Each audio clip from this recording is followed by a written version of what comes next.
ወደዚህ ወደ ድርጅቱ እየመጣ ያለውን ኪሳራ በተመለከተ መላው ቤተሰቡን ስብሰባ መጥራት የግድ ነው። ለዚህ ሁሉ ውድቀታችን ዋና መነሻዋ ያቺ አክስተ ተብዬዋ ሮማን ናት። እባክህ ነው ሮማንን እዚህ ነገር እሷ ትክተታት። እያንዳንዳችን ኃላፊነቱን መውሰድ ሲገባ በሌላ ሰው ማላከኩ መፍትሄ አይሆንም።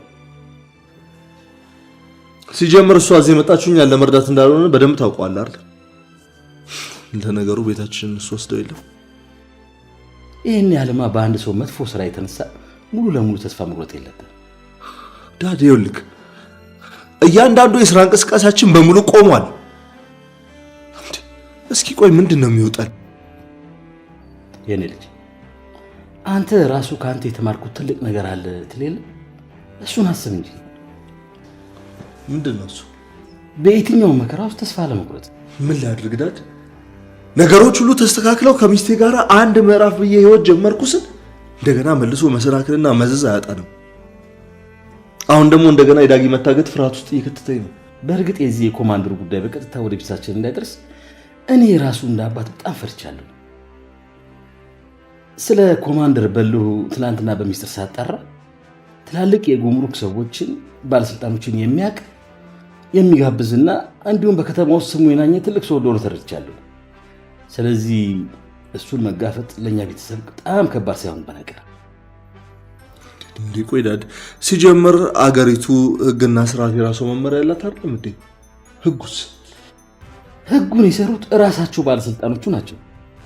በህጉ ደግሞ የሚገለገሉት ራሳቸው ባለስልጣኖቹ ናቸው። እባክህ ነው ጭንቅላቴን አታውቀው።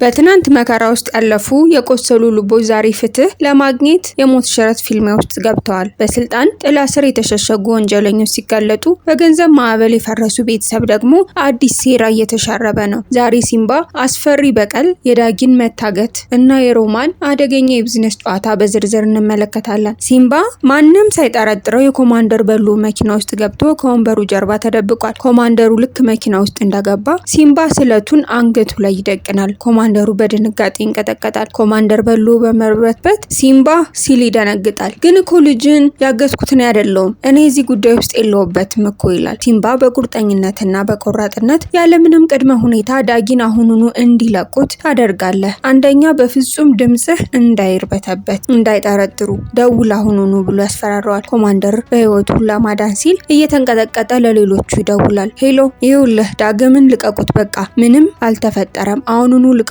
ትዕዛዝ ሰጥቻለሁ። ስልኩ እንደተዘጋ ደወልኩልህ አይደለ? የሱ ደህንነት ይረጋገጥ፣ ሌላ ምን ትፈልጋለህ ይለዋል። ነገር ግን የሲምባ ዓላማ ዳጊን ማስለቀቅ ብቻ አልነበረም። የኮማንደሩን አንገት ይበልጥ እየተጫነው ሸጠቦ ላይ ያደረከውን እያንዳንዱን ነገር ለምንም ሳታስቀር እንድትነግረኝ ይፈልጋለሁ ሲል ይጮሃል። ኮማንደሩ በገንዘብ ሊደልለው ይሞክራል። ጥቅም ያለ ገንዘብ ሰጪ አንተን ወደ ሀገር ውጭ ለምን አላስወጣም? በዚህ ለምን አንስማማም ይለዋል። ነገር ግን ሲምባ በጥላቻ ያየው እኔ ገንዘብና ነፃነት ፍጹም አልፈልግም፣ የምፈልገው ፍትህ ነው ይለዋል። በዚህ መሃል ዳጊ ስልክ ይደውላል። ዳጊ በሰላም መለቀቁ ለአባቱ ሲያረጋግጥ ዳጊ ሄሎ አባዬ ለቀቁኝ እኮ። ቆይ ግን አንተ ምን አድርጋቸው ነው እንደዛ አረመኔዎች በቀላሉ ለቁኝ የቻሉት? አንተ ደህና ነህ ይለዋል። ሲምባም እንባ እየተናነቀው አዎ ዳግም ልጄ ደህና ነኝ፣ እውነቱን እነግርሃለሁ፣ ምንም አልጎዱህም ይለዋል። ዳጊ ትንሽ ደብድበውኛል ግን በህይወት አለሁ። ቆይ አንተ ምን አይነት አደጋ ውስጥ ነው የገባኸው? ድምጽህ ምንድን ነው ይለዋል። ሲምባ እኔ ደህና ነኝ ልጄ፣ አስቸኳይ አስፈላጊ ስራ ስለያዝኩ ነው፣ ልክ እንደጨረስኩ ደውልልሃለሁ። ሲምባ የልጁን መለቀቅ ካረጋገጠ በኋላ ስለቱን ወደ ኮማንደሩ አንገት ይበልጥ እያስጠጋው 5 ሰከንድ ሰጥቻለሁ፣ 5 4 3 እዛ ምስኪን ላይ ሸጠቦ ያደረከውን ነገር እያንዳንዱን ነገር ትነግረኛለህ። ኮማንደሩ መላው ሲያጣ ሙሉ ወንጀል ይናገራል። ሸጠቦ ያደረገው የልጁን የሶሊያና ፍቅረኛ እንደነበር፣ ክብሬ ተደፈረ በሚል እንደሆነ፣ ከዚያም ወንጀሉ በሲምባ ላይ እንዲያላክክ በዋናነት ያምናል። ሲምባ ይህንን የኮማንደሩን ኑዛዜ ቃል በስልኩ ሙሉ በሙሉ ይቀደዋል። አሁን በዚህ ድምጽ ስልጣንህና ማረክህን አረግፈዋለሁ በማለት ኮማንደሩን ጥሎት ይሄዳል። በሌላ በኩል ቤተሰቡን በከፍተኛ ጭንቀት ውስጥ ነበረ። የዳጊ እናትና ናሆም አቶ ላይኩን ድንገት ዳጊ ፊቱ ቆስሎ ቤት ሲመጣ ይደነግጣሉ።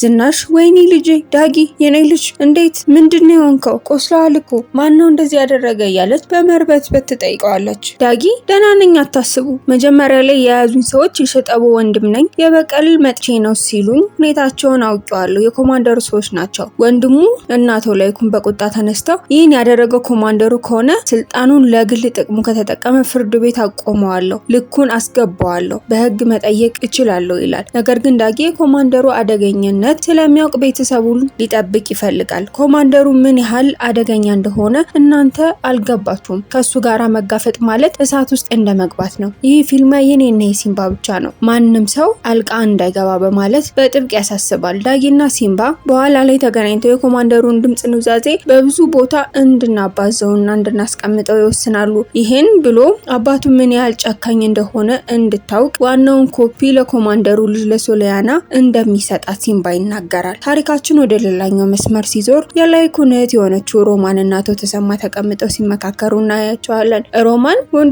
ላይኩንን አሳልፋ የሰጠችው ቤቱን በዕዳ ስም የነጠቀችው ሴት ናት። አሁን ግን አዲስ የሚሊዮን ብር ቢዝነስ ይዤ መጥቻለሁ ትላለች። ሮማን ከወንድሜ የወሰድኩትን ቤት በጥሩ ዋጋ ሸጠዋለሁ፣ ቢያንስ ግማሹን ገንዘብ ወስደህ አንተ ራስህ ትሰጠዋለህ ብላ ለአቶ ላይኩን እንዲሰጠው እሱ እኔን ስለማይፈልገኝ ገንዘቡን ያንተ አስመስለ ስጠው ብላ ለአቶ ተሰማ ትነግረዋለች። አቶ ተሰማ ምን እንዲህማ አላደርግም፣ እንዴት ሚሊዮኖች ብር ከየት አመጣለሁ? ሊያምነኝም አይችልም ይላታል። ሮማን እኛ እያወራን ያለነው ስለ ሚሊዮኖች ሳይሆን ስለ ቢሊዮኖች ብሮች ነው ተሰማ።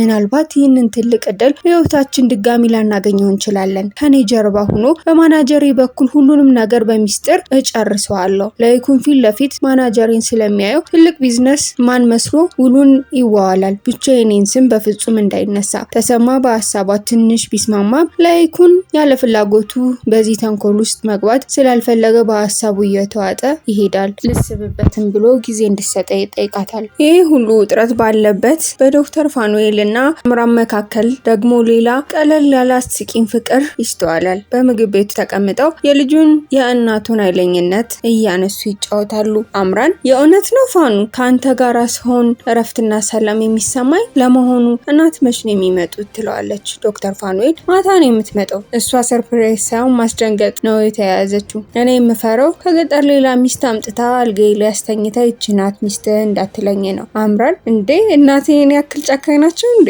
ዶክተር ፋኑኤል አረ ከዛም በላይ ናት። አንዴ ከገጠር አንዷን ልጅ እኔን ለማማለል ይዛት መታ ልጅቷ ያለመደባትን ሄል ጫማ አድርጋ ከዚህ ይዛ ስትል ተሰብራ 3 ቀን አልጋ ላይ ሙሉ አለች። እናቴ ደግሞ ምክንያት የተሰበረችበት ምክንያት ባንተ ነው ብላ ታፏ እና ጭኗን እንዳሻት ትነግረኛለች። ሆሆ አሁን ምን ይባላል? እግር ተሰብሮ ጫናናት እሺ ማለት በመጨረሻ እናቱን ስለዚህ ሌላ ሚስት እንዳታስጨንቀኝ እባክሽ አምራን ለጊዜው የውሸት ፍቅረኛ ሁኚልኝ ሲላት ይለምናታል። በመጨረሻ ትዕይንት ኮማንደሩ በልሁ በቢሮ ውስጥ ከባልደረባው ጋራ ተገናኝቶ ነው። መኪና ውስጥ በሲምባ መደፈሩንና ቃሉን እንደሰጠ ይነግረዋል። የሲምባ ፎቶና በወንጀል ይፈለጋል የሚለውን ማስታወቂያ በየመንገዱ እንደለጠፉና ፖሊሶች ሲቪል ለብሰው ሲምባን እየፈለጉት እንደሆነ ለኢንስፔክተሩ ሲነግረው ኢንስፔክተሩ በጣም ይናደዳል።